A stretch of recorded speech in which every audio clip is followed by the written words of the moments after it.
கக்கான்னு பார்க்கலாம். இதுக்கு ஒரு முட்டை போட்டு பக்கத்தில் இந்த மாதிரி சியை ஆப்போசிட்டாக திருப்பி போடுற மாதிரி போட்டு மேலே ஒரு ரைட்டு போட்டு கீழே இங்கே ஒரு புள்ளி கண்டிப்பாக எல்லா லெட்டர்லேயும் வைக்கணும். இந்த கக்கா வரிசையில் அதே மாதிரி 2 கம்மா மாதிரி போட்டு மேலே சுழிச்சு விடணும். மேலே ரைட்டு போடணும் முட்டைக்கு மேலே.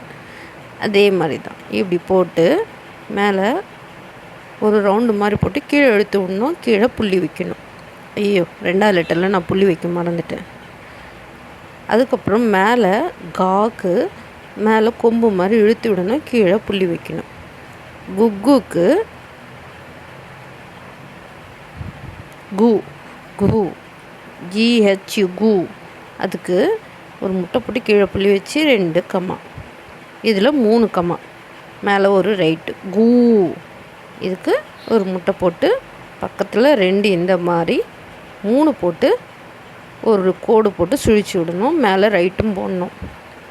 குரு இதுக்கு 2 கம்மா மாதிரி போட்டு 3வது கம்மா கீழே பார்த்த மாதிரி போட்டு சுழிச்சு விடணும். மேலே ரைட்டு கீழே புள்ளி. கீக்கு அதே மாதிரி கம்மா மாதிரி போட்டு சுழிச்சு பக்கத்துலேயும் ஒரு கோடு போட்டு சுழிச்சு விடணும். நெக்ஸ்ட் லெட்டர் நெக்ஸ்ட் வீடியோவில் பார்க்கலாம்.